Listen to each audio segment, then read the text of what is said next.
La maison d'un demi-million d'euros que mes parents m'ont donnée. Ma belle-mère a installé ma belle-sœur en quarantaine et s'attendait à ce que je sois sa bonne. Mon mari a montré la porte. Ma femme et ma fille ne sont pas vos servantes. Sortez de ma maison immédiatement. Il y a des humiliations qui ne viennent pas avec une gifle, mais avec le bruit d'une valise sur le carrelage de votre propre maison. Cette nuit-là, j'ai serré contre moi le coussin de notre mariage que j'avais utilisé pendant 100 ans. Debout, caché par la porte de la chambre, j'ai regardé ma belle-mère étaler tranquillement de nouveaux draps pour ma belle-sœur. Le lit dans lequel mon mari et moi avions dormi. Mon armoire, ma coiffeuse, même la photo de notre mariage accrochée au mur, sont soudain devenus des déchets aux yeux des autres. Ma belle-mère a pointé vers le fond du couloir d'une voix étonnamment calme. Maria, pour le moment, installe-toi dans la réserve du fond. Isabelle est sur le point d'accoucher. Il faut un endroit bien ventilé. Une belle-sœur qui cède un peu ne perd rien par rapport à l'autre, n'est-ce pas? J'ai figé. La réserve du fond dont elle parlait était en réalité le petit entrepôt où elle gardait la farine, les moules à pâtisserie, les cartons, les rubans décoratifs et plusieurs sacs de matières premières. L'odeur de beurre, de vanille et de carton se mélangeait dans l'air. Cela pourrait convenir pour une courte sieste, mais forcer mon mari et moi à y dormir n'était rien de moins que d'expulser les propriétaires de leur propre maison. Mais à ce moment-là, je n'ai pas osé répondre. J'avais peur qu'il m'appelle insolente. J'avais peur que ma belle-sœur, avec son énorme ventre, ne subisse une détresse, et j'avais peur de créer une situation embarrassante pour mon mari, qui travaillait loin dans une installation. Je rentrais fatigué. Je me répétais un mantra très courant parmi les femmes espagnoles. Pour la paix, n'importe quoi. Je n'imaginais jamais que certaines concessions pour la paix n'apportent pas le calme, mais nourrissent seulement l'avidité des autres. Je m'appelle Maria. Cette année-là, elle avait 33 ans et était mariée depuis 5 ans. Mon mari est Javier, le plus jeune fils de la reine Sofia. Il est technicien en réfrigération industrielle. Aujourd'hui il travaille sur un projet, demain sur un autre, et parfois il part à l'aube et ne rentre pas avant tard dans la nuit. Javier n'est pas un homme riche ni ne parle avec des mots fleuris, il est honnête et travailleur. Son salaire, ajouté aux bénéfices de ma petite pâtisserie, nous permettait de vivre confortablement sans avoir à demander quoi que ce soit à quiconque. J'ai ouvert une petite pâtisserie au rez-de-chaussée de ma maison. Je l'ai appelée ainsi pour lui donner un nom un peu chic, mais en réalité c'était un petit comptoir vitré à l'avant et derrière l'atelier avec le four et la table pour décorer. Il prenait des commandes de tout le quartier. Gâteaux d'anniversaire pour les enfants, gâteaux d'anniversaire pour les adultes, gâteaux éponges pour les fêtes du village, gâteaux de Santiago, Miloja, palmiers au chocolat. Chaque matin la maison sentait le beurre et le sucre. Parfois, quand un client venait chercher une commande et me voyait décorer avec la poche à douille, il disait « Quelle main vous avez, Maria ?» Le gâteau est aussi bon et honnête que la personne qui l'a fait. En entendant cela, je souriais simplement. Une femme avec une petite entreprise à domicile ne s'enrichit pas, mais le fait de gagner chaque euro avec ses propres mains donne un grand sentiment de sécurité. Cette maison à 2 étages, évaluée à 500 000 euros, était un cadeau exclusif de mes parents après notre mariage. Le nom de mon père est Luis, et celui de ma mère est Carmen. Ils vivent dans le village où ils ont tenu une petite épicerie sur la place du village toute leur vie. S'il pleuvait, ils baissaient l'auvent.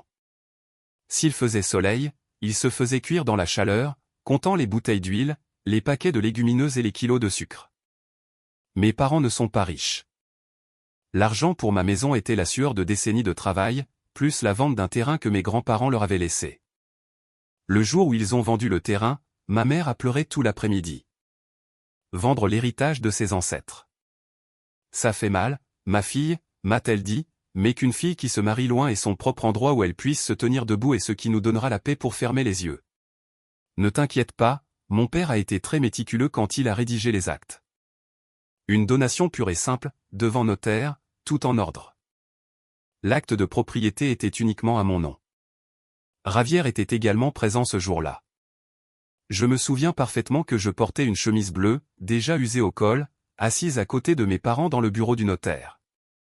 Quand le notaire a fini de lire, il s'est tourné vers mon père et a dit lentement « Luis, Carmen, je sais combien vous aimez Maria, et je vous en remercie.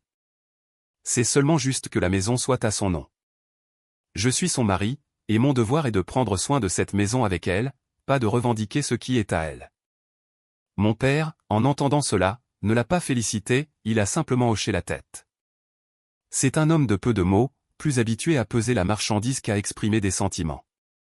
Mais de retour à la maison, il m'a appelé à part sur le porche, m'a remis le jeu de clés, et m'a averti, « Maria, le jour où nous t'avons donné cette maison n'était pas pour que tu te sentes supérieure à ton mari, ni pour que tu regardes de haut sa famille. Nous te l'avons donnée pour que si la vie prend un mauvais tournant, tu aies un endroit où te tenir droite. Une femme peut être bonne, mais pas au point que n'importe qui puisse la mettre où bon lui semble. » À ce moment-là, j'ai ri et les taquiné. « Papa, tu imagines toujours le pire.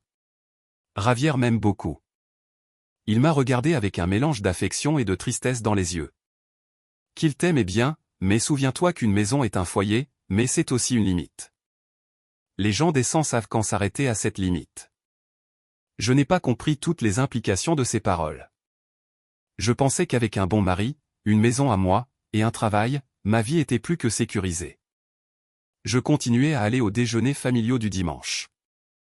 J'apportais à ma belle-mère un petit quelque chose pour son anniversaire ou Noël, et je l'appelais maman avec tout le respect dû. Bien que Doña Sofia fasse parfois des commentaires subtils sur le fait qu'après 5 ans de mariage nous n'avions toujours pas d'enfants, je baissais simplement la tête et laissais passer. Je pensais que comme belle-fille, argumenter sur chaque mot n'apporterait que discorde. Mais plus la lumière brillait dans ma maison, plus il était facile pour les ombres des autres d'y être projetées. Ils n'entraient pas dans ma maison en criant dès le début. Ils entraient avec une excuse que je trouvais impossible à refuser. Ma belle-sœur était sur le point d'accoucher. Sa maison était un four brûlant en été, et ma belle-mère voulait l'amener chez moi pour passer la quarantaine pendant quelques semaines. Et à partir de ces 2 mots, quelques semaines, ma vie a pris un tournant qui me fait encore frissonner quand je m'en souviens aujourd'hui. La maison de mes beaux-parents était dans une ruelle de la vieille ville, à environ 2 kilomètres de la nôtre. C'était une petite maison avec un toit bas. En été, y entrer était comme entrer dans un four. Ma belle-mère, Doña Sofia, y vivait avec mon beau-frère Antonio, ma belle-sœur Isabelle, et le petit Léo, son premier fils. Doña Sofia avait 2 fils. Antonio, l'aîné, vendait des articles ménagers. Il parlait toujours de grosses affaires, mais ses finances fluctuaient constamment. Mon mari, Javier, le plus jeune, était le technicien. Depuis notre mariage, il a emménagé dans la maison que mes parents m'avaient donnée, mais il rendait visite à sa mère chaque mois et était toujours là s'il y avait une affaire familiale. Doña Sofia n'était pas le genre de belle-mère qui détestait sa belle-fille au premier regard. Au début, elle était affable, surtout parce que je savais faire des gâteaux. Pour les anniversaires et les fêtes, j'apportais toujours certaines de mes créations pour toute la famille, et je me vantais même auprès des voisins. Ma petite belle-fille a une cuillère d'argent dans la bouche. Tout ce qu'elle touche se transforme en or. En entendant cela, j'étais heureuse. Pour une jeune mariée, une parole gentille de la belle-mère est un baume. Honnêtement, j'ai même pensé que si je me comportais correctement, que je rendais visite à mes beaux-parents et que j'étais respectueuse, ils m'aimeraient. Mais comme on dit, chacun sait où la chaussure pince. La première fissure entre la reine Sofia et moi n'était pas à propos d'argent ou de la maison d'un demi-million d'euros. C'était parce que je n'avais pas d'enfant. La première année de notre mariage, elle le disait doucement. Prenez votre temps, profitez d'être juste tous les deux.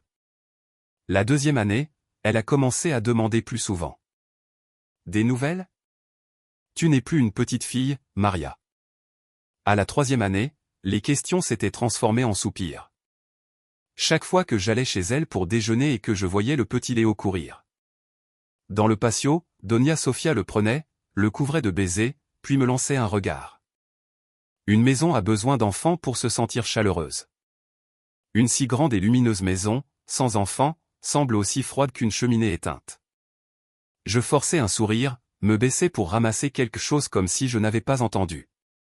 Isabelle, assise à côté de moi, qui n'était pas encore enceinte de son deuxième enfant, ajoutait son grain de sel.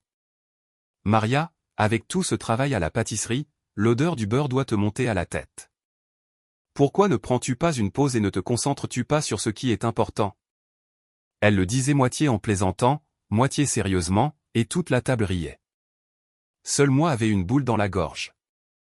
Le ragoût de pois chiches que ma belle-mère avait cuisiné ce jour-là était délicieux avec son chorizo, son boudin et sa touche de paprika. Mais chaque cuillerée avait un goût amer. Javier savait que j'étais triste. Sur le chemin du retour, il a pris ma main et a dit « Ne fais pas attention à elle. Ma mère est âgée, elle désire plus de petits-enfants, et c'est pourquoi elle parle ainsi. Les enfants sont notre affaire. » Et si elle continue d'insister, ai-je demandé. Il est resté silencieux un moment et a répondu « Je lui parlerai, ne t'inquiète pas », et il l'a fait. Une fois, dès que la reine Sofia a commencé sur le sujet des petits-enfants, Javier est intervenu. « Maman, nous ne négligeons pas la question, mais s'il te plaît ne parle pas à Maria comme ça, tu la rends triste. » La reine Sofia est tombée devant lui, mais derrière son dos elle m'a dit « Quel fardeau. Les enfants d'aujourd'hui mettent les femmes avant leur mère. Si je te dis quelque chose, c'est pour ton bien, et tu vas laisser ton mari me réprimander. » J'étais en train de laver la vaisselle et même si l'eau du robinet coulait librement, j'ai entendu chaque mot qu'il a dit. Je n'ai pu répondre qu'à voix basse. Ce n'était pas mon intention, maman. Plus je cédais, plus elle croyait que j'étais malléable. Et dans cette vie il y a des gens qui te respectent quand tu cèdes, et des gens qui font un pas en avant quand tu cèdes. Aux yeux de la reine Sofia, Isabelle était la belle-fille qui accomplissait ses devoirs. Elle avait donné naissance à Léo, son premier petit-fils. Depuis l'arrivée de l'enfant, le statut d'Isabelle dans la maison a augmenté. Elle pouvait se lever tard, se plaindre d'être fatiguée, ou laisser la vaisselle non lavée, parce que s'occuper d'un enfant toute la journée est épuisant. La reine Sofia non seulement ne la grondait pas, mais se tournait vers moi et disait « Isabelle se sacrifie tellement pour cette famille, et elle nous a donné un héritier. Toi, qui as plus de temps, aide-la un peu. Les belles-sœurs doivent se soutenir mutuellement. » Je ne faisais pas de comparaison sur qui avait des enfants. Et qui n'aimait pas vraiment le petit Léo. C'était un garçon blond aux grands yeux, qui, dès qu'il me voyait arriver avec une boîte de pâtisserie, courait m'enlacer les jambes, en criant « Tante Maria ». Je lui achetais des vêtements, des jouets. Certains mois quand la pâtisserie marchait particulièrement bien, je donnais même un peu d'argent à la reine Sofia pour les courses, en lui disant d'acheter quelque chose de bien pour tout le monde. Mais l'affection non réciproque finit par user. J'ai commencé à réaliser que dans cette maison, même si nous étions toutes les deux belles filles, la balance de ma belle-mère n'était jamais juste. Si Isabelle disait qu'elle était fatiguée, on la plaignait. Si je disais que j'avais beaucoup de commandes, on m'accusait d'être mercenaire. Si Isabelle laissait échapper un mauvais mot, c'était parce que le postpartum change le tempérament. Si je restais silencieuse, c'était parce que j'étais une snob qui, ayant sa propre maison, regardait de haut ses beaux-parents. Et Antonio, le mari d'Isabelle, était un homme qui intervenait rarement dans les conversations de femmes, mais j'ai toujours remarqué quelque chose d'inquiétant chez lui. Il sortait souvent au patio pour parler au téléphone en chuchotant. Une fois, alors que j'apportais des pâtisseries à ma belle-mère, juste au moment où j'atteignais la porte j'ai entendu Antonio dire « Dureté, je t'ai dit que j'aurai l'argent dans quelques jours. Ne pense même pas à te montrer à ma maison. » En me voyant entrer, il a raccroché rapidement et a forcé un sourire. Un client difficile, tu sais, Maria. Je l'ai cru, ou plutôt je ne voulais pas penser du mal de la famille de mon mari. Nous, les Espagnols, avons tendance à couvrir nos doutes avec de l'affection. Et j'ai fait de même.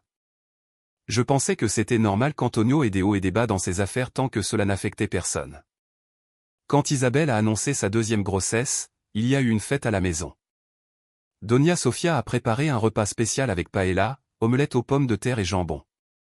Elle m'a même demandé de faire un petit gâteau avec l'inscription « Bienvenue, petit-fils ». Je l'ai fait, en le décorant avec soin, mais quand toute la famille a trinqué avec du cidre pour célébrer, Doña Sofia m'a regardé et a dit « Cette famille a de la chance d'avoir Isabelle ». En fin de compte, ce qui différencie une femme d'une autre est sa capacité à donner des enfants à la famille de son mari. Personne n'a rien dit. Javier, qui était sur le point de mettre un morceau d'omelette dans mon assiette, est resté avec sa fourchette en l'air. J'ai posé les couverts sur la table avec un sourire amer, mais à l'intérieur je me sentais comme si quelqu'un m'étouffait. Isabelle a baissé la tête et souri en disant « Maman, n'exagère pas, Maria va être triste. » Doña Sofia a répondu instantanément « Eh bien, si elle est triste, qu'elle fasse plus d'efforts. » Je dis la vérité, je ne mens pas. Cette nuit-là, quand je suis rentré à la maison, je suis resté longtemps dans ma cuisine, rempli de l'arôme d'un gâteau fraîchement cuit. Dehors dans la cour, Javier accrochait silencieusement les torchons que j'avais utilisés. Ce n'est pas bon. Donner du réconfort. Il est juste entré et a mis une main sur mon épaule. Je suis désolé. J'ai secoué la tête. Ce n'est pas ta faute. Mais honnêtement, j'ai commencé à avoir peur. Pas peur de la pauvreté ou du travail dur. J'avais peur qu'un jour, juste parce que je n'étais pas mère, tous mes efforts, ma gentillesse et ma patience deviennent sans valeur aux yeux de mes beaux-parents. Ce juin-là, Séville brûlait. À 8 heures du matin, l'asphalte devant ma maison dégageait déjà un bain chaud. Les motos qui passaient soulevaient une fine poussière qui collait à la vitre du comptoir. Je devais allumer le ventilateur extracteur dès le matin pendant que je nettoyais la vitrine et surveillais le four. Ce jour-là j'avais une commande spéciale, un gâteau d'anniversaire pour la mère de Madame Remedio, une voisine du quartier. Elle avait commandé un gâteau à 2 étages décoré de pivoine en crème au beurre rose pâle et l'inscription « Joyeux 75 ans ». Maman, pour une longue et heureuse vie avec tes enfants et petits-enfants. Les clients âgés sont généralement très exigeants. Le gâteau devait non seulement être bon au goût, mais aussi transmettre prospérité et joie. J'ai appliqué soigneusement chaque pétale de crème avec une telle précision que mon poignet a commencé à me faire mal. Pendant que je me concentrais sur le mélange des colorants, le téléphone a sonné. J'ai vu maman Sophia sur l'écran. J'ai rapidement essuyé mes mains sur mon tablier et répondu « Oui, maman ?» À l'autre bout, la voix de Doña Sofia semblait pressée, comme si tout avait déjà été décidé. « Demain j'amènerai Isabelle chez toi pour qu'elle passe la quarantaine là-bas. Il fait trop chaud ici et la chambre est très petite. Elle est sur le point d'accoucher. S'occuper d'elle ici est une corvée. Ta maison est grande, propre, et à la climatisation. Laisse-la rester là quelques mois pour récupérer. Bien. » Ma main s'est figée sur la poche à douille. Une des fleurs qu'elle dessinait s'est complètement tordue. Je suis restée silencieuse pendant quelques secondes. Pas parce que je n'avais pas compris, mais parce que j'avais compris si bien que je ne savais pas quoi répondre. La quarantaine est une affaire sérieuse. Une femme qui vient d'accoucher a besoin de paix et de calme, de propreté et de soins spécifiques. Ma maison, bien que plus grande que celle de ma belle-mère, avait la pâtisserie au rez-de-chaussée, des clients qui entraient et sortaient, des fournisseurs qui livraient des marchandises. La boulangerie dans la zone de farine où un étranger ouvrant le garde-manger sans permission pouvait ruiner une commande entière. J'ai baissé la voix. « Maman, pouvons-nous en parler avec Ravière d'abord ? À la maison j'ai la boulangerie, beaucoup de gens vont et viennent. Si Isabelle a besoin d'un endroit calme, nous pouvons l'aider à payer une aide-soignante ou louer une chambre dans une résidence spécialisée près de l'hôpital pour qu'elle soit plus à l'aise. » À l'autre bout il y a eu une pause puis le ton de la reine Sophia a complètement changé. « Alors tu ne veux pas que ta belle-sœur reste chez toi, hein ? » Ce n'est pas ça, maman. Je me suis empressé de dire, j'ai juste peur que ma maison ne soit pas l'endroit approprié. Une nouvelle mère a besoin de propreté et de calme. Ma cuisine est pleine d'ustensiles, et le petit Léo est très agité. La reine Sophia m'a interrompu. N'insiste pas. Depuis que tes parents t'ont donné la maison, tu regardes de haut la famille de ton mari, n'est-ce pas? Tu as une maison d'1 demi-million d'euros, et tu fais des excuses pour que ta belle-sœur reste quelques semaines. Eh bien, on dit que les filles qui possèdent des biens oublient d'où viennent leurs maris. Ces paroles m'ont piqué profondément. Je n'étais pas avare. Si c'était une urgence, je n'aurais pas refusé. Mais la façon dont elle l'a dit m'a fait sentir que mon opinion ne comptait pas dans ma propre maison. C'était comme si elle m'informait d'une décision déjà prise, pas qu'elle demandait mon consentement. J'ai avalé difficilement. Ne dis pas ça, maman, ça me fait mal. Je te respecte et j'aime Isabelle, mais rester quelques jours n'est pas la même chose que rester quelques mois. J'ai besoin d'en parler à Ravière d'abord. En plus, la chambre au 2e étage. C'est notre chambre. Nous y gardons nos affaires personnelles, nos documents. Les documents vont là-dedans et les choses descendent, a dit Doña Sofia comme une évidence. Une femme qui vient d'accoucher ne peut pas être dans une chambre sans ventilation. J'y ai déjà pensé. Votre chambre est la plus spacieuse. Elle a de grandes fenêtres et une nouvelle climatisation. C'est l'endroit parfait pour Isabelle. Mon sang s'est glacé malgré la sueur qui coulait dans mon cou.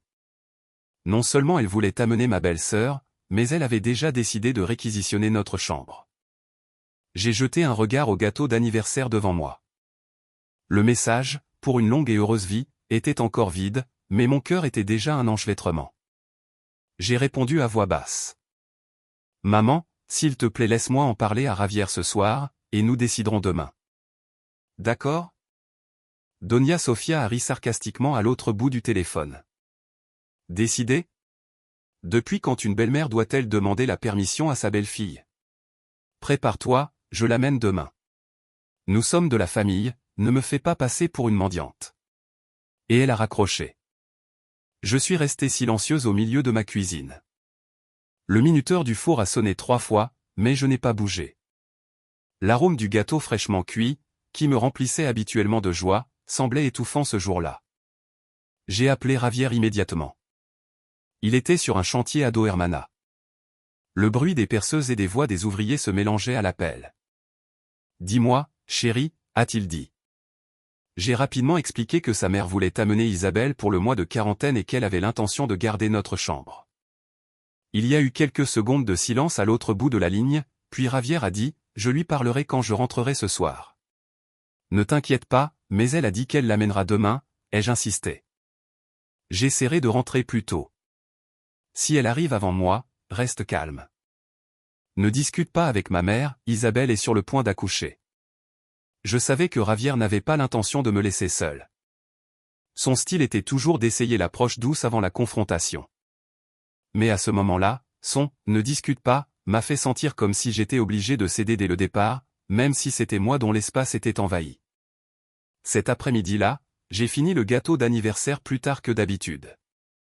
Quand Madame Remedio est venue le chercher, elle m'a regardé et a demandé « Tu es fatiguée aujourd'hui, Maria?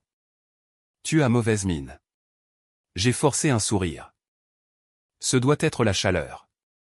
Elle m'a observé un moment puis a dit doucement « La chaleur de la saison est supportable, ma fille.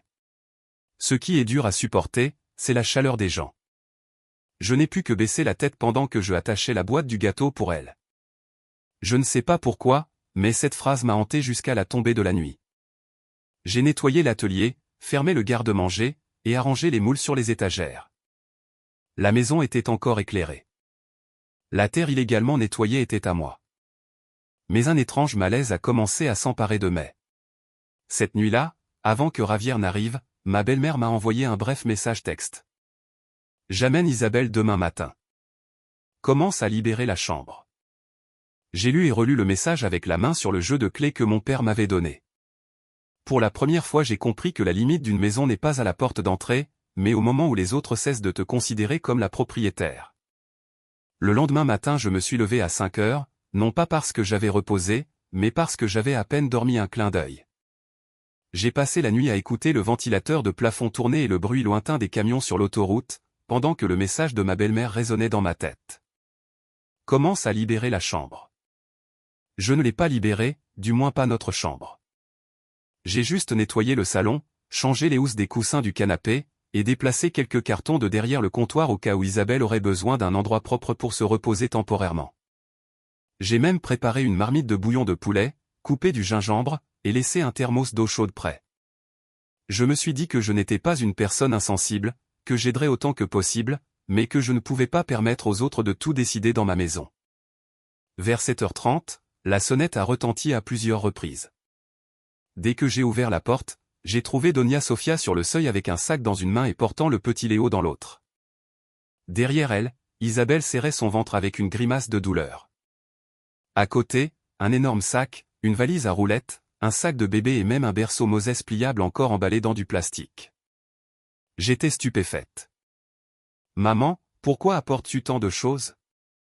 La reine Sofia n'a pas répondu immédiatement. Elle s'est écartée et est entrée directement dans la maison, comme si le simple fait d'ouvrir la porte lui donnait le droit d'organiser tout à l'intérieur. Il y a beaucoup de choses qu'une nouvelle mère doit gérer. Ses propres draps, oreillers, couches, lait, vêtements. Et qu'est-ce que tu fais debout là? Aide ta belle-sœur avec sa valise. Le petit Léo, dès qu'il est entré, a couru autour du comptoir avec les yeux brillants en voyant les boîtes de rubans colorés. J'ai rapidement fermé la vitrine et dit doucement, « Léo, chérie, c'est la zone de travail de tante. S'il te plaît ne touche à rien. » Le garçon a fait la moue et a couru vers sa grand-mère. La reine Sofia lui a caressé la tête et m'a lancé un regard de reproche. C'est un enfant, il aime ce qui est beau. Ne sois pas si coincé. J'ai mordu ma lèvre et n'ai pas répondu. Isabelle s'est assise sur le canapé, tenant son dos d'une main, et a dit d'une voix fatiguée, « Maria, pourrais-tu me donner un verre d'eau tiède, s'il te plaît ?» Le trajet en voiture était chaotique et mon ventre est très dur. En l'entendant, j'ai couru chercher l'eau. Bien qu'à l'intérieur j'étais un paquet de nerfs, j'étais terrifié à l'idée qu'elle accouche à cause de moi. Une femme enceinte dans son état méritait de la considération. Je ne pouvais pas me tendre devant elle. Mais avant que je puisse poser le verre sur la table, la reine Sophia pointait déjà vers les escaliers. « La chambre est celle-là en haut, n'est-ce pas? Donne-moi les escaliers. » Tu vois, je vais jeter un œil. J'ai serré le porte-clés fermement, essayant de parler doucement. « Maman, c'est notre chambre. J'ai préparé le salon, il est propre et bien ventilé. Isabelle peut se reposer confortablement ici. Elle est près de la salle de bain et a besoin de quelque chose. Je suis juste là. » La reine Sophia a froncé les sourcils. « Tu attends d'une femme en travail qu'elle reste dans le salon avec des gens qui vont et viennent, avec la poussière de la rue et les livreurs de la boulangerie. C'est ton idée d'une quarantaine? Précisément parce que les gens vont et viennent, je pense que la maison n'est pas prasue. Un endroit plus calme, ai-je expliqué. Si tu as besoin de paix, Ravière et moi pouvons aider à payer une résidence spécialisée. » La reine Sophia a claqué le sac qu'elle portait contre le canapé, sa voix remplie de colère. Toujours à parler d'argent. Tu préférerais jeter ta famille à la rue pour que les voisins se moquent de nous. C'est ainsi qu'une belle-fille traite sa famille. Comme s'ils étaient des étrangers. Isabelle a levé les yeux vers moi avec des yeux rougis. Maria, je sais que c'est ennuyeux, mais chez ma mère, avec cette chaleur et les escaliers, je m'épuise. Tu es jeune, tiens bon pendant quelques semaines. Dès que je récupère, je partirai pour quelques semaines. Cela semblait un court laps de temps, mais quand j'ai vu la montagne de bagages au milieu de la pièce, j'ai su que personne ne se prépare pour quelques semaines avec la moitié de ses affaires. Même ainsi, j'ai essayé de rester calme. Isabelle, si tu restes quelques jours jusqu'à l'accouchement, il n'y a pas de problème, mais notre chambre a nos affaires personnelles, nos documents. Laisse-moi appeler Ravière. La reine Sophia m'a arraché le porte-clés de la main.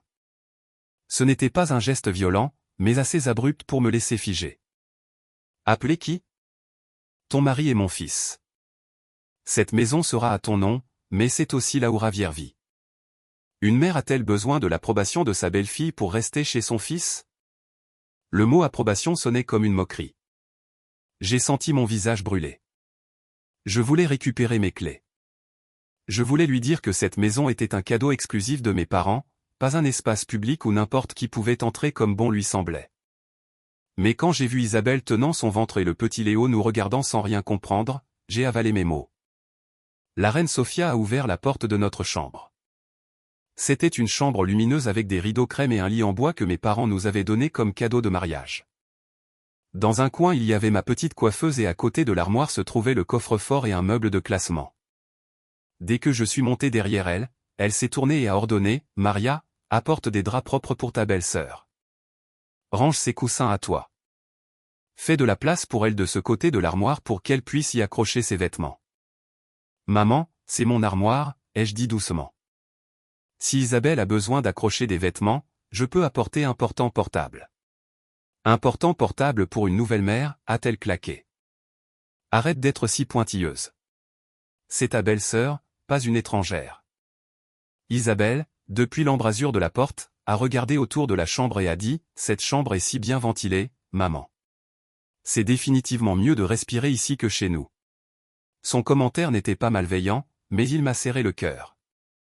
Elle parlait de ma chambre comme si elle choisissait une chambre dans un hôtel de campagne. J'ai baissé la tête, rassemblé nos coussins de mariage, des vêtements de nuit, et mon sac de toilette avec les documents personnels que j'utilisais quotidiennement. Quand la reine Sophia m'a vu ouvrir le meuble de classement, elle a remarqué, « Garde ces choses en sécurité. Tu ressembles à une banque avec tout ce papier. » Je n'ai pas répondu, j'ai juste fermé mon sac. En passant devant la photo de notre mariage accrochée au-dessus du lit, je me suis arrêté un moment. Sur la photo, Ravière et moi sourions joyeusement. Ce jour-là j'ai pensé que cette imitation serait notre refuge. Je n'ai jamais imaginé que le jour viendrait où je devrais la quitter en portant mes coussins. N'osant pas élever la voix, cette nuit-là j'ai étalé un mince matelas dans la réserve de la cuisine.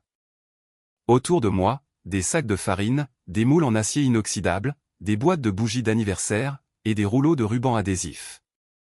L'odeur familière de beurre et de sucre est soudain devenue étouffante. En haut j'entendais la reine Sophia déplacer des meubles, Isabelle dire à Léo de ne pas sauter sur le lit. Le bruit de la valise traînée sur le sol résonnait au plafond. Je suis resté assise au bord du matelas à regarder le porte-clés qu'ils avaient laissé sur le comptoir de la cuisine, comme s'ils me le rendaient par pure formalité. La maison était toujours à mon nom, mais à partir de ce moment j'ai compris une vérité douloureuse. Parfois ils n'ont pas besoin de voler tes actes pour prendre ta maison. Il suffit qu'ils emménagent, donnent des ordres, et que tu restes silencieuse pour que tu cesses progressivement d'être la propriétaire de ta propre maison. Pendant les 3 premiers jours, je me suis répété que je devais être patiente. En Espagne, nous avons une considération spéciale pour les femmes enceintes et celles qui viennent d'accoucher. Je pensais qu'Isabelle resterait quelques semaines et, dès qu'elle récupérerait, elle rentrerait chez elle. Un petit effort de ma part ne me coûterait rien, mais parfois il suffit de faire un demi-pas en arrière pour que les autres croient qu'il y a un chemin clair pour avancer. Le lendemain matin, avant que je puisse allumer le four, ma belle-mère a frappé bruyamment à la porte de la réserve. « Maria, tu es déjà debout. Fais un bon bouillon de poulet pour ta belle-sœur. Ajoute beaucoup de gingembre et presque pas d'oignon, ce n'est pas bon pour le lait. » J'ai regardé l'horloge. Il était juste après 5h30. La nuit précédente, j'avais dormi par intermittence au milieu de l'odeur de farine et des courses de Léo dans l'appartement, d'en haut jusqu'à presque 23h. Mon dos me faisait mal et mes yeux me piquaient, mais j'ai répondu « Oui, maman, je suis déjà debout. » J'ai mis le poulet dans la marmite, préparé les légumes, et ajouté le gingembre. Avant même que je puisse sécher mes mains, un client m'a envoyé un message sur WhatsApp pour changer le design d'un gâteau. Je répondais au message tout en surveillant la marmite. L'odeur intense du bouillon se répandait au rez-de-chaussée, se mélangeant à l'arôme de beurre. J'étais sur le point de commencer à fouetter la crème. Pour les autres, c'est juste l'odeur de la nourriture, mais pour une pâtissière, un arôme fort imprégnant la crème peut complètement ruiner la saveur d'un gâteau. J'ai dit à Doña Sofia doucement, « Maman, à partir de demain, je peux préparer les plats salés après avoir fini les pâtisseries du matin. La boulangerie doit être gardée sans odeur. Un client qui commande un gâteau à la crème ne peut pas en recevoir un qui sent le bouillon. » Elle, qui était assise à nettoyer des haricots verts, a levé la tête. Une femme qui vient d'accoucher doit manger à l'heure. Tes gâteaux sont plus importants que la santé de ta belle-sœur. Je suis resté sans voix. Je n'avais pas dit que je ne le ferais pas, j'avais seulement demandé de changer l'horaire. Mais pour elle, tout ce qui ne se conformait pas à ses souhaits était un signe de mon égoïsme. Depuis l'étage supérieur, Isabelle a crié, « Maria, j'ai soif. Peux-tu me faire un verre de lait avec du cacao? Tiède, pas trop chaud. » J'ai éteint le feu, je me suis lavé les mains. J'ai préparé le lait et le lui ai monté. Dès que j'ai posé le verre sur la petite table, elle m'a tendu une serviette. « Puisque tu es là, pourrais-tu laver cette serviette pour moi? » Elle sent un peu la sueur et ça me gêne. J'ai pris la serviette avec un cœur lourd. Ce n'était pas à propos de la serviette elle-même, mais de la façon naturelle dont elle me l'a demandé, comme si j'étais une employée à qui on pouvait confier des tâches supplémentaires. Même ainsi, j'ai répondu, « Bien sûr, je la laverai maintenant. » À ce moment-là, Léo était assis par terre dans ma chambre en train d'ouvrir une boîte de rubans décoratifs que j'avais oubliée sur la table. En sortant les rouleaux, les enroulant autour de ses poignets et riant aux éclats. J'ai rapidement dit, « Léo, chéri, c'est pourtant pour décorer les gâteaux des clients. S'il te plaît, ne les abîme pas. » Isabelle a regardé son fils et a souri. « C'est un garçon, Maria. Il voit les couleurs et les aime. Tu as tant de belles choses dans la pâtisserie qu'il est normal qu'il devienne fou. » Je me suis baissé pour ramasser les rouleaux de ruban. La reine Sophia m'a regardé d'un air désapprobateur depuis l'embrasure de la porte. « Avec un enfant, tu te maries et tu le surveilles comme s'il était un voleur. Quand tu auras des enfants, tu apprendras que leurs bêtises sont une bénédiction. » Quand tu auras des enfants, n'était pas aussi dur que d'autres fois, mais c'était quand même comme une épingle dans le cœur. J'ai forcé un sourire, j'ai descendu la boîte à l'atelier, je me suis dit de ne plus y penser, mais les choses ont empiré. Isabelle a commencé à se comporter comme si elle était chez elle. Elle a ouvert mon armoire et a mis un cardigan beige, parce que la climatisation lui refroidissait les épaules. Elle a utilisé un nouvel ensemble de serviettes que je gardais pour quand mes parents venaient en visite. Un jour j'ai découvert qu'une boîte de gelée royale que ma mère m'avait envoyée pour prendre soin de moi était ouverte et 2 dépôts étaient dans sa chambre. Je lui ai demandé à voix basse. « Isabelle, ma mère m'a envoyé cette gelée royale pour moi. »« Oui, tu en as besoin. Demande-moi et je te la donnerai, mais s'il te plaît n'ouvre pas mes armoires. » Elle, allongée sur les coussins, a ri légèrement. « Ô femme, je l'ai vue dans l'armoire. Je pensais que c'était pour tout le monde. Aussi, je suis sur le point d'accoucher de quelques gelées. La vraie sera bonne pour l'enfant. Pourquoi agis-tu ainsi? Ce n'est pas que je ne veux pas te la donner, j'ai essayé de rester calme, mais ce sont mes affaires personnelles. Et j'aimerais que tu me demandes au moins. » La reine Sophia, qui montait à ce moment-là, a entendu la dernière partie de la conversation et son visage s'est assombri. Il faut demander la permission pour quelques pots de gelée royale.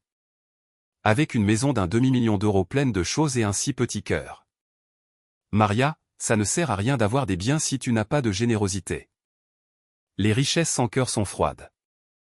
J'ai regardé ma belle-mère en voulant lui dire que cette maison n'était pas sortie de terre, qu'elle venait de l'épicerie de mes parents ouverte depuis l'aube, des jours pluvieux de ma mère allant chercher la marchandise, du terrain de mes grands-parents vendu au milieu des larmes. Mais j'ai eu une boule dans la gorge et j'ai juste ramassé la boîte vide et les jeté à la poubelle. Ce jour-là j'avais 4 commandes. Un gâteau à la crème pour l'anniversaire d'une fille, un tiramisu pour un bureau, et 2 gâteaux éponges au citron pour le thé de l'après-midi. J'étais en train de fouetter la crème quand la reine Sophia a appelé à nouveau. « Maria, monte et prépare de l'eau tiède pour que ta belle-sœur se lave. Qu'elle soit à la bonne température, ni froide ni chaude. » J'ai éteint le mixeur et suis monté en courant. Quand je suis redescendu, la crème avait commencé à cailler et j'ai dû tout recommencer. Le coût du matériel n'était pas énorme, mais le temps fragmenté m'usait. J'ai passé la journée à courir, de l'atelier à la chambre, des commandes clients aux corvées de mes beaux-parents. Cette nuit-là, Ravière a appelé pour dire qu'il devait rester une nuit de plus sur le chantier parce que le système de climatisation centrale d'un hôtel avait échoué. J'étais sur le point de tout lui dire, mais quand j'ai entendu sa voix épuisée je me suis tu. J'ai juste dit qu'il prenne soin de lui. « Tout va bien à la maison ?» a-t-il demandé. J'ai regardé la marmite avec les restes de bouillon collé, la bassine avec les serviettes d'Isabelle, la boîte de ruban que Léo avait emmêlée et que je n'avais pas eu le temps de ranger. Et j'ai répondu, oui, tout va bien. Après avoir raccroché, je me suis assise sur un tabouret en plastique dans la cuisine. Dehors il a commencé à pleuvoir. Les gouttes frappaient le toit de la cour.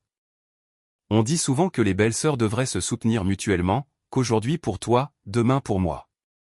Mais ces jours-là je me demandais, oui, quand seulement l'une des deux se baisse pour aider pendant que l'autre ajoute naturellement plus de poids sur son dos, est-ce encore de l'affection familiale ou est-ce devenu une pure exploitation? Je n'avais pas de réponse. Tout ce que je savais, c'est que le lendemain matin, avant le lever du soleil, j'entendrais ma belle-mère frapper à nouveau à la porte de la réserve, m'appelant à me lever. Ce matin-là je devais livrer un cheesecake à un client dans un quartier voisin. Il venait de pleuvoir, la rue était mouillée et les voitures éclaboussaient d'eau les trottoirs. J'ai enveloppé la boîte du gâteau dans 2 couches de plastique et j'ai conduit très lentement, de peur qu'il ne s'abîme. Quand le client l'a reçu, il m'a félicité pour sa beauté et m'a donné des mangues parce qu'il était clair que je mettais de l'amour dans mon travail. Normalement cela aurait fait ma journée, mais ce matin-là j'ai ressenti un étrange malaise. Je suis rentré à la maison vers 10 heures. En garant la moto dans la cour, j'ai vu la porte du salon grande ouverte. Le berceau Moses pour le futur bébé était placé à côté de la fenêtre de gauche, juste là où j'avais une petite console avec des photos de ma famille maternelle. Ce n'était pas un hôtel, juste une petite table en bois avec une photo de mes parents avec mes grands-parents quand ils étaient encore en vie. Et à côté un petit vase avec des fleurs fraîches que je changeais chaque semaine. Depuis que j'ai emménagé dans cette maison, je l'avais placé dans le coin le plus lumineux du salon, un endroit discret qui ne gênait personne. Pour moi, c'était mon coin pour me souvenir de mes racines, pour me souvenir que la sueur de mes parents était dans chaque brique de cette maison. Mais ce jour-là la console était rangée contre le mur de l'escalier. Le cadre de la photo était de travers et le vase était décentré. À la place, elle avait mis un petit tapis, le berceau Moses, un sac de couches, un biberon, et plusieurs lingettes pour bébé. J'ai figé au milieu de la pièce. Les mangues que le client m'avait données sont tombées du sac et ont roulé sur le sol. « Maman » ai-je crié d'une voix rauque. « Pourquoi as-tu déplacé ma table ?» La reine Sophia était assise sur le canapé en s'éventant pendant que Léo regardait des dessins animés sur son téléphone portable. Elle m'a jeté un regard de côté et a répondu comme si rien ne s'était passé. « Ce n'est qu'une petite table, ne la mets pas comme ça. Ce coin est l'endroit le plus frais pour que la fille dorme. Les vivants ont la priorité sur les souvenirs. » Ces paroles m'ont frappé plus fort que la pluie dehors.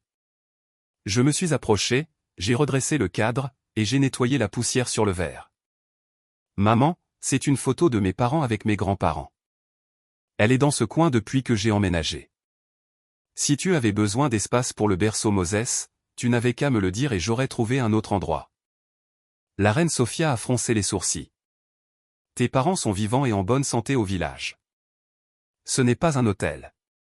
J'ai juste déplacé de quelques mètres et tu agis comme si j'avais offensé toute ta famille. » J'ai serré les lèvres. Si je continuais à argumenter, il m'appellerait insolente. Mais si je me taisais, je sentais que je laissais tomber mes parents. Ils m'avaient acheté cette maison avec leur dur labeur et maintenant il n'y avait même pas un petit coin pour leurs photos. Isabelle est descendue de l'étage supérieur, se tenant à la rampe d'une main et son ventre de l'autre. Elle a regardé le berceau Moses et a dit « Maria, mère a raison. Le bébé a besoin d'être dans un endroit lumineux pour respirer correctement. Ta petite table est encore dans la maison. Nous ne l'avons pas jetée. » Isabelle, je me suis tourné vers elle. Si quelqu'un déplaçait une photo de tes parents sans te demander, serais-tu contrarié? Elle a été surprise un moment puis a forcé un sourire. N'exagère pas, Maria. Je suis sur le point d'accoucher. Ne crée pas une mauvaise ambiance. La reine Sophia est intervenue instantanément. Tu vois, belle-sœur, sur le point d'accoucher, elle doit descendre et te calmer. On dit qu'une belle-fille docile apporte la paix au foyer. Une belle-fille qui se plaint de tout, même si elle vit dans un palais, en fait un endroit froid. En entendant le mot « docile », j'ai senti un goût amer dans ma bouche. Il s'avère que pour elle, être docile signifiait ne pas pouvoir se mettre en colère, n'avoir aucune limite, ne pas pouvoir protéger même le plus petit coin qui était à toi. Je me suis baissé, j'ai ramassé les mangues, et les ai emportées à la cuisine pour les laver. Avant que je puisse les mettre dans le bol de fruits, j'ai entendu un bruit dans le salon. J'ai couru et j'ai vu que Léo avait renversé un verre de lait sur un gâteau d'essai que j'avais sur une table basse. La décoration en crème au beurre était ruinée, et le papier avec le nom du client était trempé. « Léo » ai-je exclamé, mais j'ai baissé la voix instantanément. « Ne touche pas au gâteau de tante, chérie. » Le garçon a eu peur, a commencé à faire la moue, et a couru se réfugier chez sa grand-mère. Donia Sofia l'a serré dans ses bras et m'a lancé un regard noir. « Pourquoi lui cries-tu dessus? C'est juste un enfant, il ne sait pas ce qu'il fait. » Je ne lui ai pas crié dessus, j'ai pris une profonde inspiration. Mais ce gâteau est un échantillon que je dois photographier pour un client. Maintenant je vais devoir le refaire. Isabelle a dit depuis les escaliers avec un étonnant détachement, « Eh bien, tu en fais un autre. Avec tes mains, ça ne prendra que 5 minutes. » 5 minutes. Elle l'a dit comme si mon travail était un jeu d'enfant. Combien de temps faut-il pour apprendre à faire une fleur en crème au beurre avec des pétales parfaits? Combien de fois dois-tu recommencer de zéro si tu rates la couleur pour une demande de client? Mais pour elle, tout cela était insignifiant, parce que travailler à la maison, mon travail était vu comme un hobby pour quelqu'un qui avait trop de temps libre. Cette nuit-là, Ravière est rentrée tard. Ses vêtements étaient couverts de poussière, et ses yeux étaient rouges d'avoir passé la journée à réparer le système de réfrigération dans une usine textile. Juste au moment où j'étais sur le point de lui parler de la table avec les photos, Donia Sofia m'a devancé. Assise dans le salon, elle a dit d'une voix plaintive, « Ravière, ta femme est très difficile à gérer. J'ai juste déplacé une petite table pour y mettre le berceau Moses de ma petite fille. Elle a eu mauvaise mine toute la journée. » Ravière m'a regardé. Peut-être était-il fatigué, ou peut-être pensait-il vraiment que c'était un problème mineur. Il m'a emmené dans la cuisine et a chuchoté, « Chérie, peux-tu tenir encore quelques jours? Isabelle est sur le point d'accoucher. Ma mère ne fait ça que pour le bébé. » Je l'ai regardé longtemps, voulant demander, « Et qui fait ça pour moi ?» Mais une boule a fermé ma gorge. J'avais peur que si je parlais, j'éclate en sanglots devant lui, et je ne voulais pas devenir la femme qui se plaint toujours. Cette nuit-là je n'ai pas dîné. Je me suis enfermé dans la réserve, assise sur le mince matelas, écoutant les sons de la famille en haut. Le rire de Léo, la voix de Donia Sofia le calmant. Les plaintes d'Isabelle sur sa douleur au dos. Tous ces sons résonnaient sur les murs de la réserve, si proches et pourtant si lointains. J'ai ouvert mon téléphone et regardé la photo de mes parents le jour où ils nous ont donné les clés de la maison. Mon père debout, très sérieux. Ma mère avec un sourire tendre. Ils portaient des vêtements simples, mais leurs yeux brillaient à l'idée que leur fille, à partir de ce jour, avait un endroit sûr dans le monde. J'ai serré mon téléphone contre moi. Pour la première fois, je n'étais pas en colère contre ma belle-mère, mais contre moi-même. En colère d'avoir permis qu'il piétine mes limites, petit à petit, en colère parce que la maison que mes parents m'ont achetée pour que je puisse me tenir droite, je me retrouvais maintenant courbé dans la réserve de la cuisine. Ce midi-là, le soleil tapait fort sur le toit du patio arrière, transformant la réserve en four. Je venais de sauver un lot de crème qui avait été ruiné par une panne de courant ce matin-là quand Madame Remedio a appelé pour confirmer l'heure de ramassage d'un gâteau d'anniversaire. C'était une commande de 380 € pour un monsieur qui fêtait ses 80 ans. 2 étages, une base ivoire, des fleurs de lotus rose pâle, et l'inscription « Bonheur aussi vaste que la mer orientale, longévité aussi haute que les montagnes du sud ». Je l'ai fait avec un soin méticuleux. Les clients âgés remarquent chaque détail. La calligraphie devait être élégante, les fleurs discrètes, et les couleurs atténuées. Juste au moment où je finissais la dernière bordure, j'ai entendu le cri aigu d'un nouveau-né depuis l'étage supérieur. Un moment plus tard, Donia Sofia est descendue avec le bébé dans les bras. Elle fronçait les sourcils, les cheveux ébouriffés, probablement à cause du manque de sommeil. Elle se tenait près du four, une poche à douille dans la main gauche, sa main droite poudrée de farine.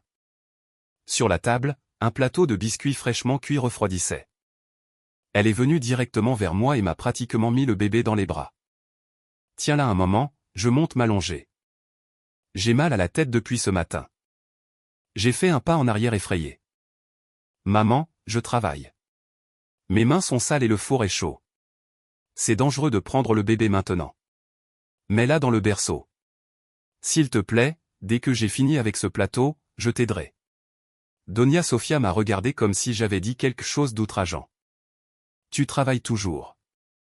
Ne vois-tu pas que ta nièce est rouge d'avoir tant pleuré et tout ce à quoi tu penses c'est tes biscuits? Ce n'est pas que je ne me soucie pas du bébé, j'ai essayé de rester calme, mais je suis debout à côté d'un plateau chaud. Si je trébuche, ça pourrait être très dangereux pour elle. Le bébé continuait à pleurer. Ses cris aigus dans la petite cuisine me tapaient sur les nerfs. Donia Sofia n'a pas essayé de la calmer, elle m'a juste regardé. Tu es devenue égoïste, Maria. Tu vis à la maison avec ton mari et tu ne sais pas te sacrifier. Puisque tu ne peux pas avoir d'enfants, prendre soin de ceux que les autres donnent à cette famille devrait être une bénédiction pour toi. Où penses-tu que n'importe qui a le privilège de tenir ma petite fille? La poche à douille dans ma main s'est serrée jusqu'à être sur le point d'éclater. J'ai entendu chaque mot. Puisque tu ne peux pas avoir d'enfants, prendre soin de ceux des autres. Une bénédiction. Tant de fois je m'étais dit de ne pas laisser le sujet des enfants m'affecter. Et pourtant, cette phrase a percé la partie la plus vulnérable de mon cœur. Depuis l'étage supérieur, la voix d'Isabelle était faible mais claire. Maman, laisse. Si Maria ne veut pas, ne la force pas. Je sais que depuis que je suis arrivé j'ai été une nuisance pour tout le monde. Cela sonnait comme une excuse, mais en réalité, ça me faisait passer pour la méchante. J'ai rapidement posé la poche à douille sur la table. Isabelle, ne dis pas ça. J'ai seulement dit que maintenant, à côté du four, ce n'est pas sûr pour le bébé.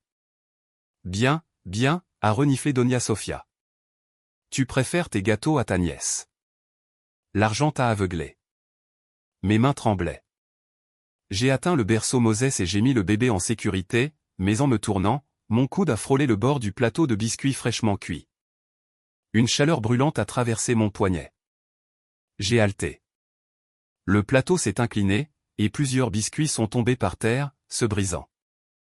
En même temps, ma poche à douille a éclaboussé une grande partie des décorations de fleurs de lotus sur le gâteau d'anniversaire. J'ai figé. Mon poignet est devenu rouge instantanément, et mes yeux se sont remplis de larmes.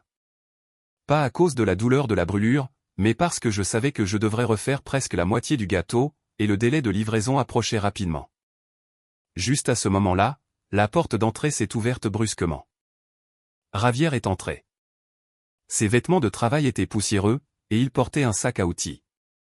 Il s'est arrêté net dans l'embrasure de la porte de la cuisine.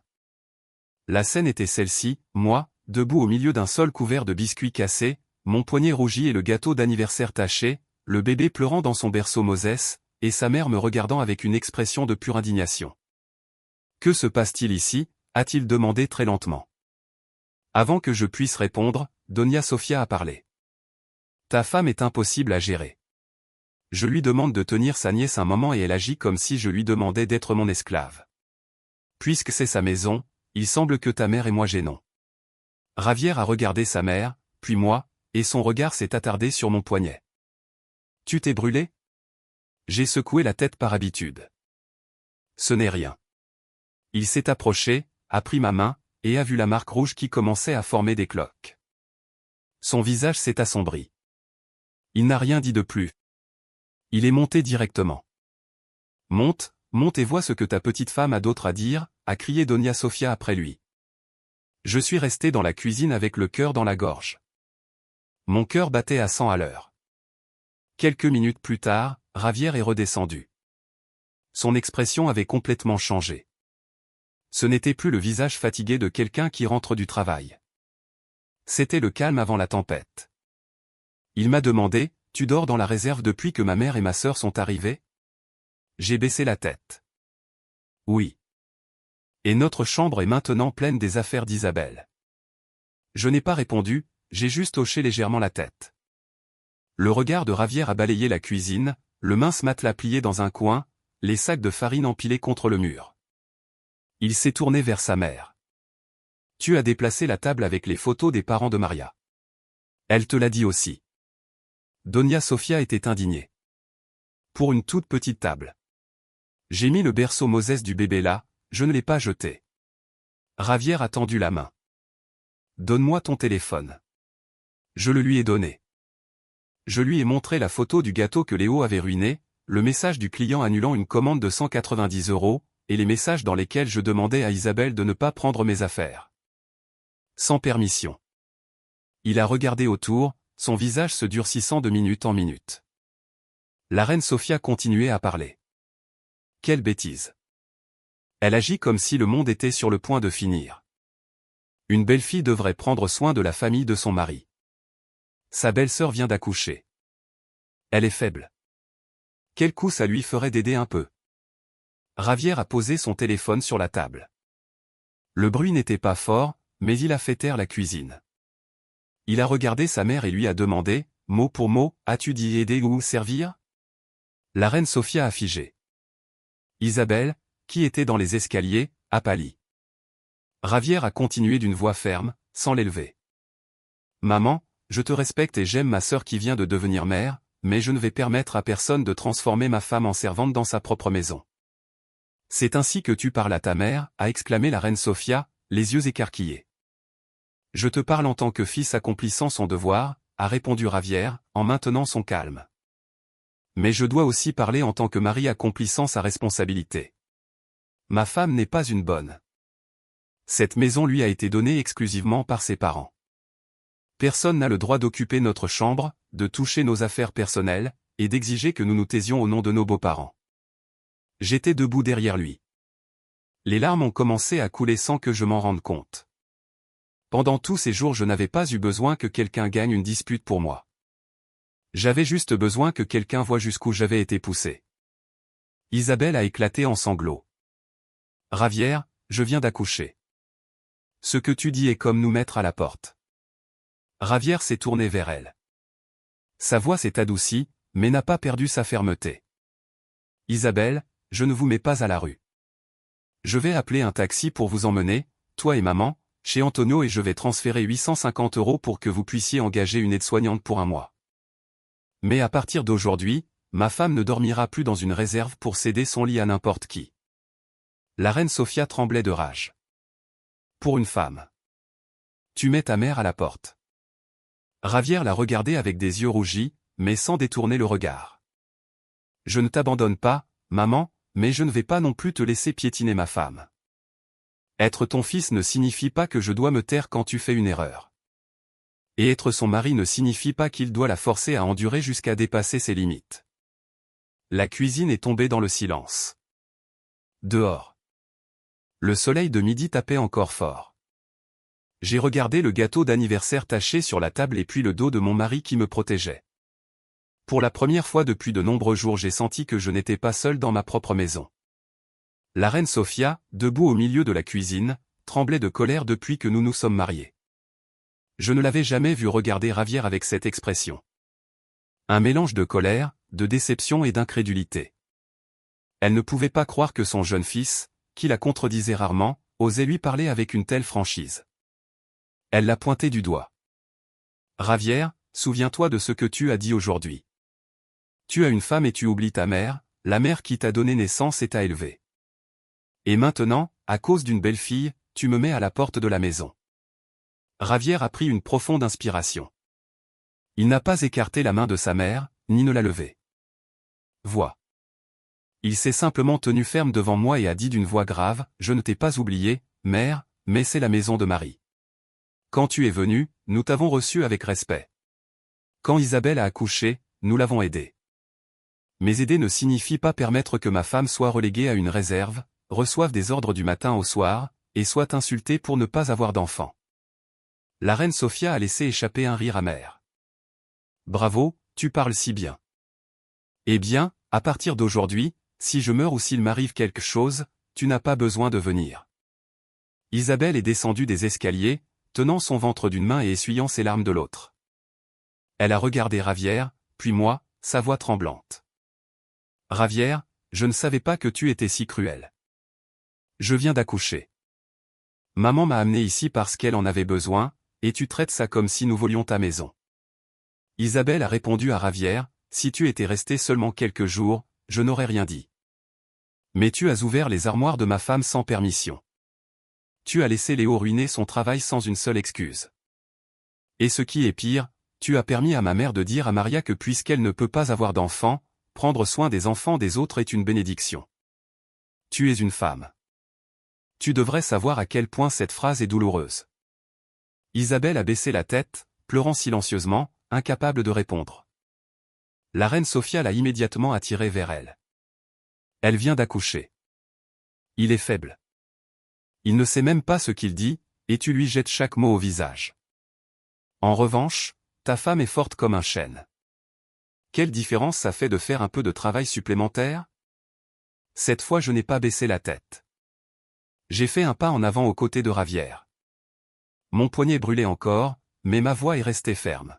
« Maman, je n'ai jamais refusé d'aider Isabelle, mais je ne peux pas en même temps gérer mon entreprise, céder ma chambre, permettre que mes affaires personnelles soient utilisées, et écouter qu'on me traite comme une servante.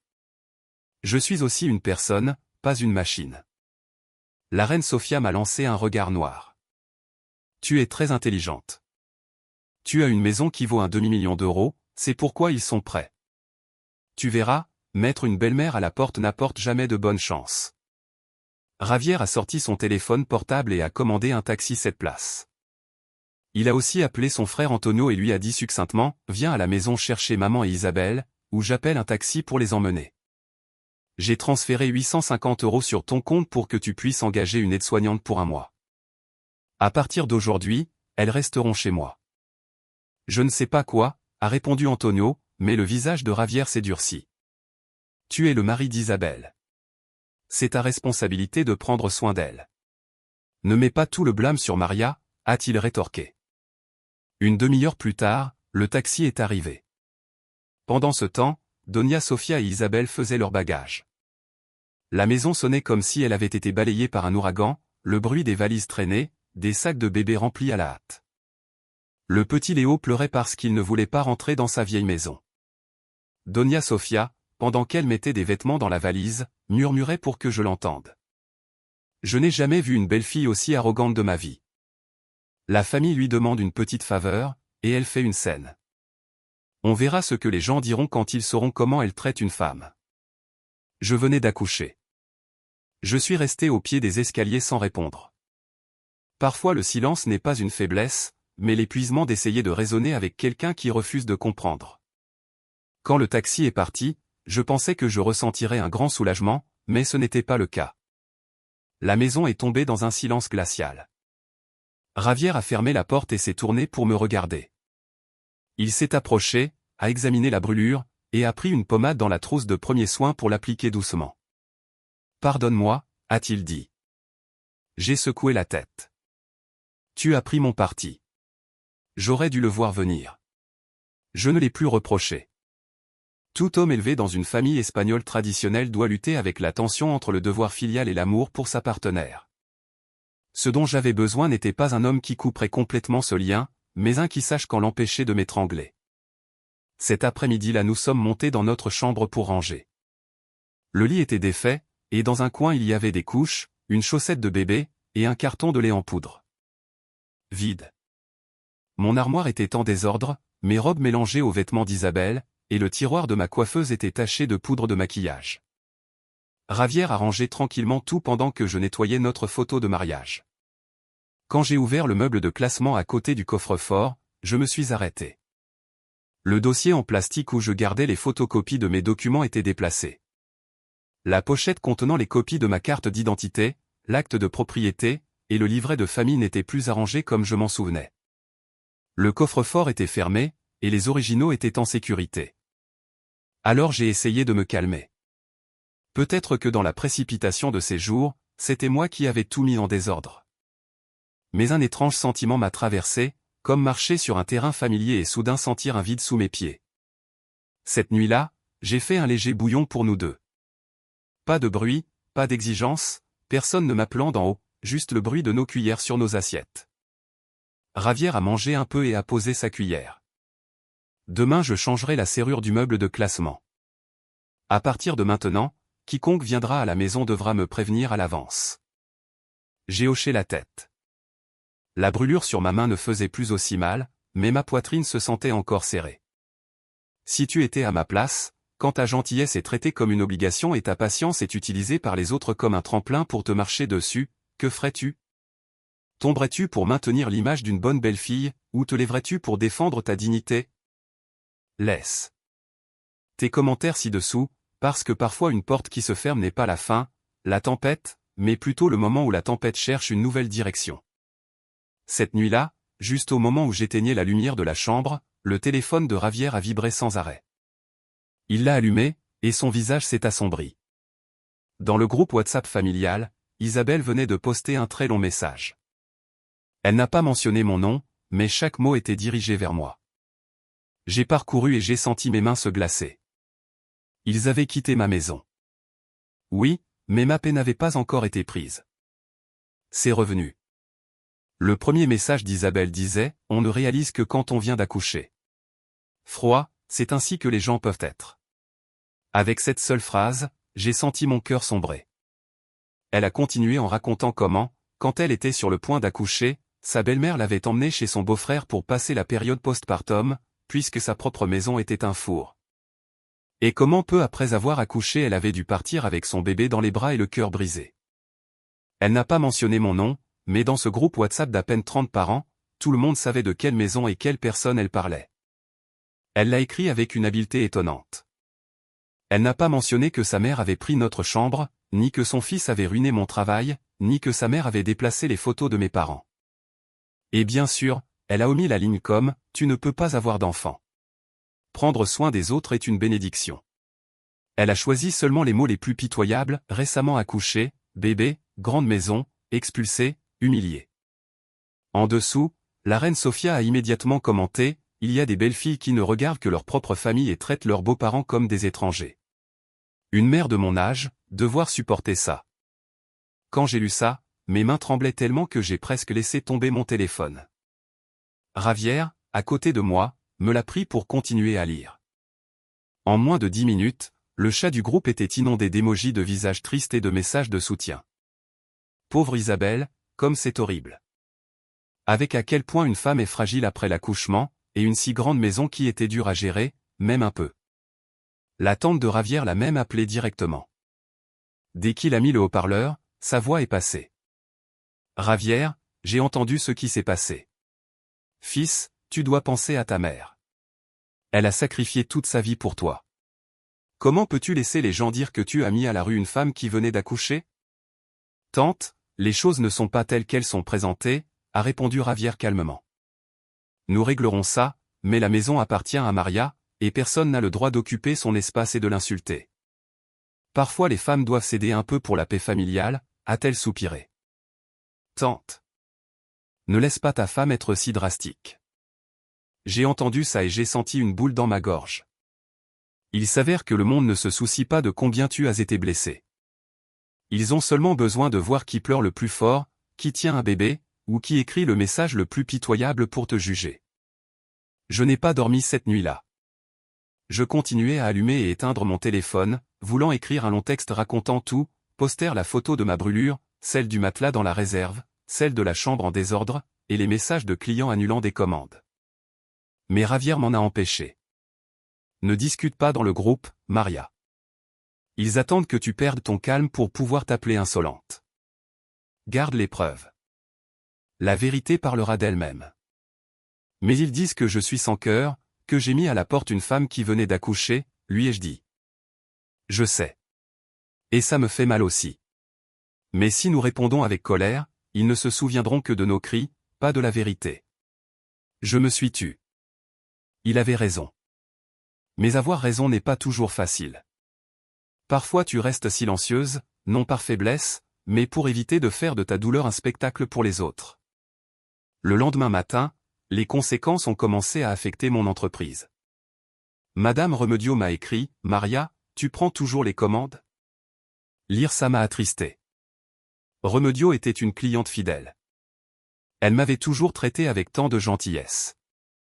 Si même elle avait des doutes, les nouveaux clients en auraient encore plus. J'ai répondu poliment que je travaillais toujours comme d'habitude, que ma boulangerie était impeccable, et que je garantissais toutes les commandes. Elle m'a envoyé un emoji pouce levé, mais n'a pas passé commande. À midi, une cliente qui avait commandé un gâteau de baptême a appelé pour annuler. Elle a tourné autour du pot. Je suis désolé, Maria. En fin de compte, nous avons décidé d'engager l'équipe complète de soins pour le restaurant. Mais peu après, une connaissance m'a envoyé une capture d'écran d'un commentaire de cette même cliente sous le post d'Isabelle.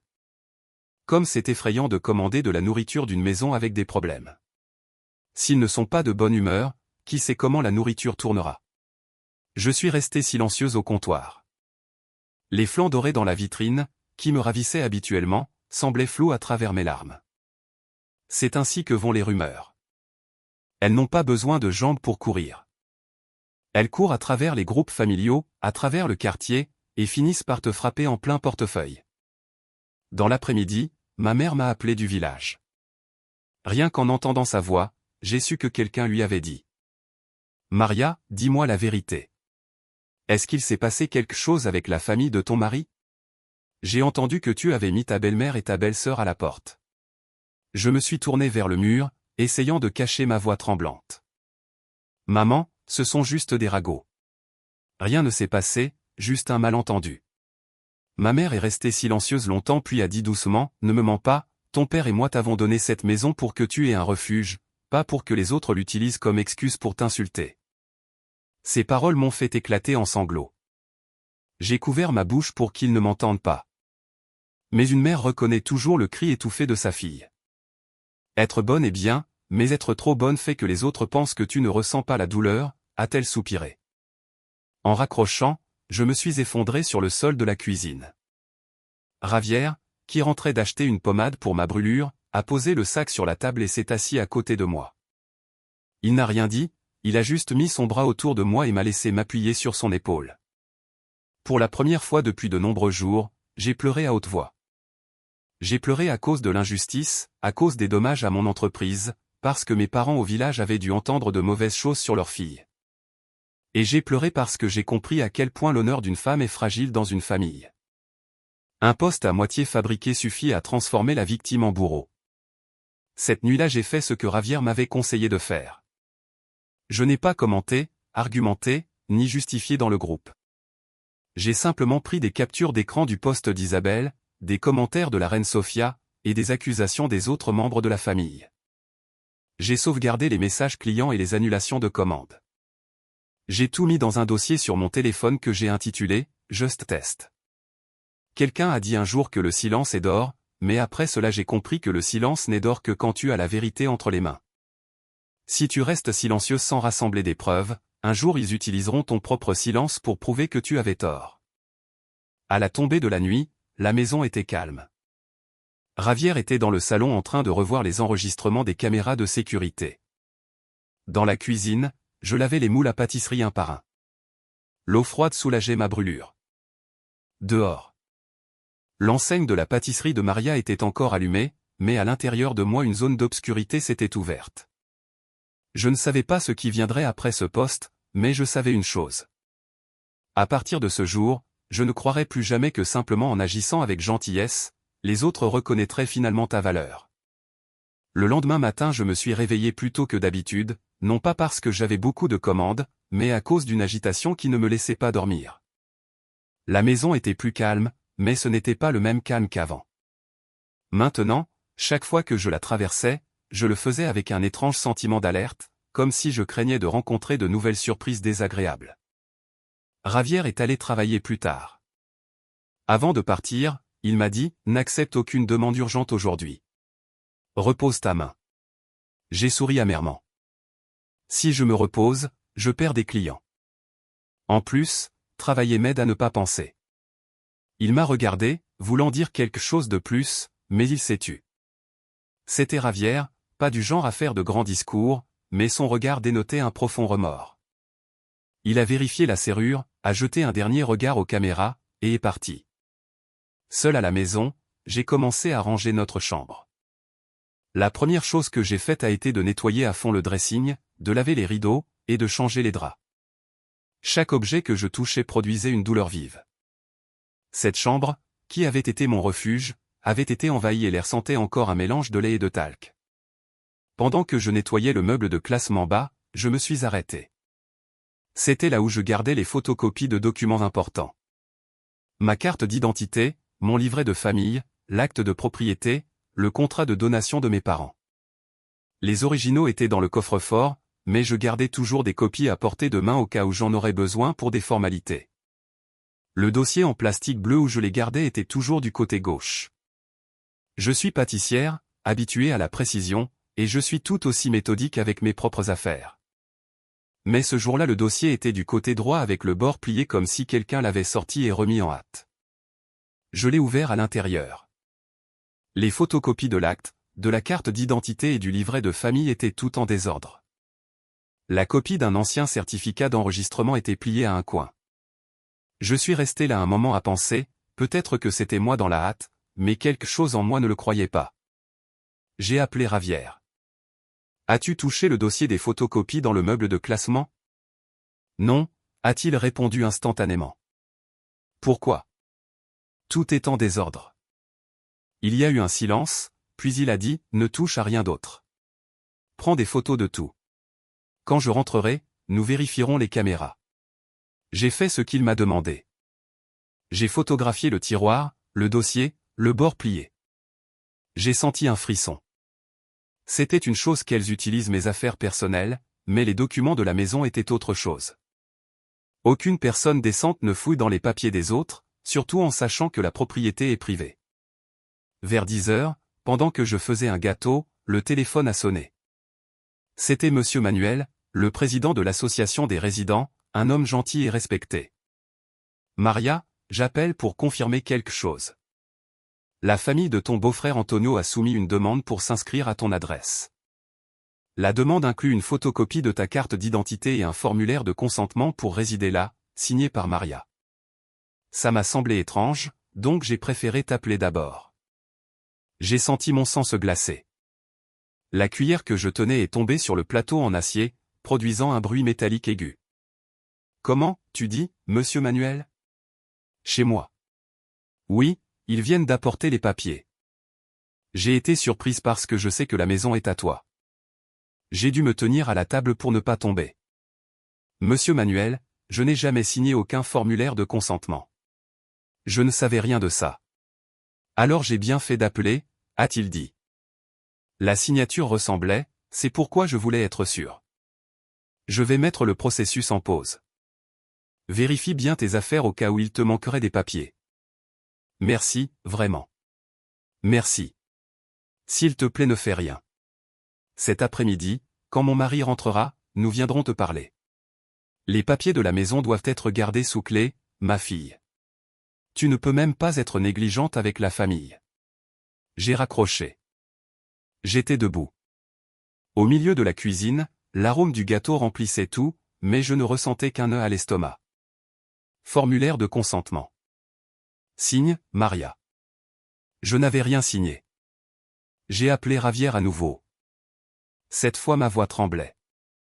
Ravière, rentre à la maison, s'il te plaît. Ce n'est pas seulement que les papiers étaient tous mélangés. Ils ont déposé une demande pour inscrire Antonio à mon adresse avec un formulaire de consentement soi-disant signé par moi. Ravière n'a pas posé plus de questions. J'arrive, a-t-il dit. Je me suis assise dans la cuisine et j'ai ouvert le dossier des preuves sur mon téléphone. Hier il contenait des insultes et des annulations. Aujourd'hui j'ai ajouté les photos du meuble de classement en désordre. Oui. Avant, je pensais que ma belle-mère et ma belle-sœur avaient seulement été abusives. Maintenant la situation était complètement différente. Ce n'était plus à propos des repas, des chambres, ou des paroles blessantes. C'était à propos des documents, une signature falsifiée, et le contrôle sur la maison que mes parents m'avaient donné. Quand Ravière est arrivé, nous nous sommes assis directement devant le moniteur des caméras de sécurité. Nous sommes revenus aux enregistrements des nuits précédentes. Le couloir était silencieux jusqu'à ce que, après minuit, la silhouette de la reine Sofia apparaisse devant la porte de notre chambre. J'ai retenu mon souffle. Écran à la porte de notre chambre. Ma belle-mère s'est faufilée dans la chambre. Avec la lampe de poche de son téléphone allumée, elle est allée directement au meuble de classement. Elle l'a ouvert sans hésitation, comme quelqu'un qui sait exactement ce qu'elle cherche. Un moment plus tard, Isabelle est apparue. À la porte. Elle tenait son téléphone portable. Doña Sofia a sorti le dossier avec les photocopies et l'a posé sur la commode. Isabelle est entrée et a commencé à photographier chaque document. Ma carte d'identité, l'acte, le livret de famille, l'accord de donation. Elle l'a fait rapidement. Avec la précision de quelqu'un qui sait ce dont elle a besoin. Le microphone de la caméra a capté des fragments de leur conversation. La voix de Doña Sofia était claire. D'abord, nous l'inscrirons à l'adresse d'Isabelle pour qu'il soit plus facile pour l'enfant d'entrer dans une bonne école. Et si Maria le découvre, et Doña Sofia à nouveau, d'ici qu'elle le découvre, tout sera fait. Il s'y habituera avec le temps. Une si grande maison est un gaspillage de rester vide. Un gaspillage de rester vide. La maison pour laquelle mes parents ont vendu le terrain de mes grands-parents, pour laquelle ils ont travaillé du lever au coucher du soleil. Pour ma belle-mère, c'était juste un espace vide. Ravière a frappé du poing sur la table et a immédiatement appelé sa mère.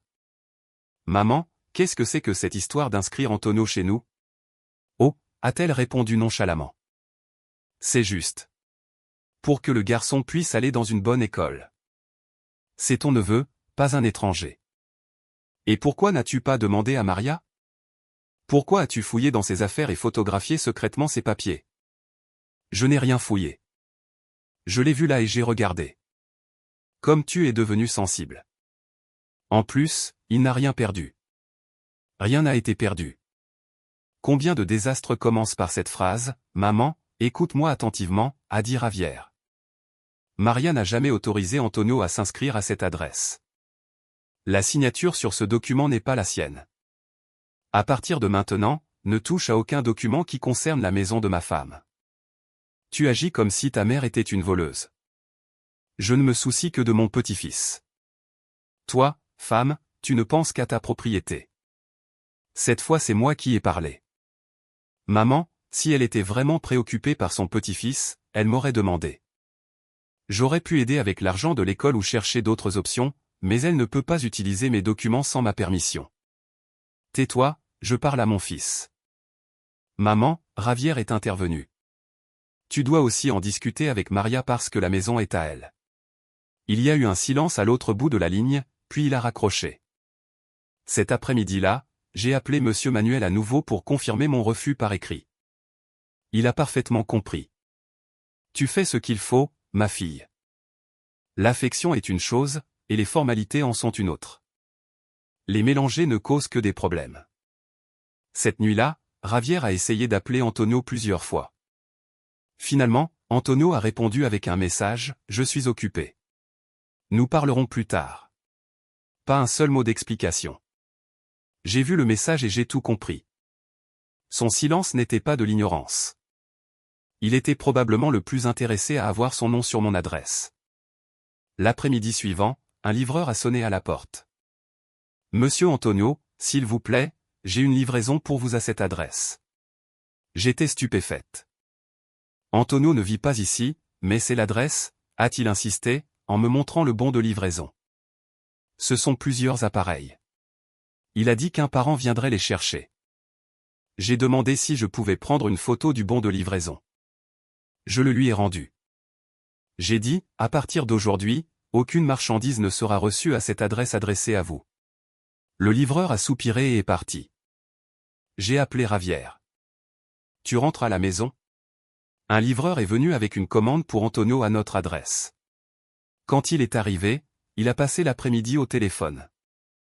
Il a parlé avec des amis, avec des entreprises de transport, avec des parents. Petit à petit, le puzzle s'est assemblé. Antonio avait acheté un grand nombre d'appareils à crédit. L'affaire avait mal tourné, et maintenant il devait une fortune, environ 420 000 euros. Veut-il utiliser notre adresse pour gagner en crédibilité? Javier a expliqué, sa voix craquant. Une grande maison avec une entreprise en fonctionnement semble plus solvable que son appartement dans la ruelle. Si ses créanciers pensent qu'il vit ici, ils lui donneront plus de marge. Donc, l'histoire de l'école du garçon n'était qu'une excuse, probablement un mélange de tout. C'était une façon de commencer à lier légalement son nom à cette maison. J'ai senti un froid glacial. Si ses créanciers pensaient qu'Antonio vivait ici, il viendrait frapper à ma porte. La réputation de ma pâtisserie serait traînée dans la boue par ses dettes. La maison que mes parents m'ont achetée pour que j'aie une vie décente, j'ai dit, lentement, ça ne va pas être une couverture pour les dettes de ton frère. Je sais, a dit Javier, épuisé. Cette fois je vais le rendre clair à tout le monde. Je veux tout préparer avant de leur parler, lui ai-je dit. Nous avons les enregistrements. Lui, le bon de livraison, l'appel du président, tout. Cette fois, pas de paroles vides. Javier a hoché la tête. J'ai préparé un nouveau dossier, cette fois avec toutes les preuves, imprimées, et la vidéo sur une clé USB. Avant, j'étais terrifié d'être appelé une belle-fille calculatrice. Maintenant je comprenais que si tu ne calcules pas les risques contre l'avidité des autres, tu finis par être la victime de leurs calculs. Cette nuit-là, Javier a envoyé un message à sa mère, à Antonio, et à Isabelle. Ce soir nous venons chez vous pour parler. Seulement ceux qui sont concernés, ceux qui ont quelque chose à voir avec les documents et l'adresse de la maison de Maria, qui sont présents. Personne n'a répondu, mais cette fois nous n'allions pas demander de compréhension. Nous allions mettre fin à l'utilisation du mot « famille » par les autres comme un passe-partout pour entrer dans nos vies. Cette nuit-là nous sommes allés chez ma belle-mère. Javier conduisait la moto, et moi, accroché à lui, je tenais le dossier avec les preuves contre ma poitrine. Quand nous sommes arrivés, tout le monde était là, Doña Sofia ayant l'air plutôt mal à l'aise. Ami, Antonio regardait son téléphone et Isabelle était en arrière-plan avec le bébé. « Qu'est-ce qui se passe? Pourquoi tout ce drame ?» a demandé ma belle-mère. « Ce n'est pas du drame du tout », a répondu Javier en s'asseyant à côté de lui. « Mais les affaires liées aux documents, à l'adresse et à l'honneur de Maria seront clarifiées aujourd'hui. » J'ai posé le mot sur l'appel du président de la communauté sur la table. « Maman, je n'ai jamais signé ça. » Puis j'ai pris une photo du bon de livraison. Antonio, le livreur a dit que c'était la 3e fois qu'il essayait de livrer. Finalement, Javier a connecté son téléphone portable à un petit haut-parleur et a joué l'audio de l'enregistrement de la caméra. La voix de sa mère, disant « Il s'y habituera avec le temps », a rempli la pièce. Personne n'a parlé. J'ai étalé les captures d'écran du poste d'Isabelle et des clients annulant des commandes. Et voici ce que j'ai dit, regardez ma belle-sœur et le résultat de ta tristesse. Tu as terni mon nom et endommagé mon entreprise. Antonio a enfin explosé. D'accord, j'ai déjà des dettes. Oui. J'avais l'intention d'utiliser l'adresse pendant un moment jusqu'à ce que je puisse récupérer. Je n'allais pas te faire de mal. Pas de mal, a rétorqué Ravière, les yeux rouges de colère et de déception. Des créanciers frappant à notre porte n'est pas de mal. Ma femme perdant des clients n'est pas de mal. Falsifier sa signature n'est pas de mal. J'ai sorti un document que j'avais préparé, un engagement écrit. Je veux que ça soit réglé. D'abord, vous retirez la demande d'inscription. Deuxièmement, vous vous engagez par écrit à ne plus utiliser mon adresse pour quoi que ce soit. Troisièmement, Isabelle, tu vas retirer ce post et écrire une clarification dans le groupe en disant que ce que tu as dit n'était pas toute la vérité. Et quatrièmement, personne ne touchera plus à mes documents. C'est la goutte d'eau qui fait déborder le vase.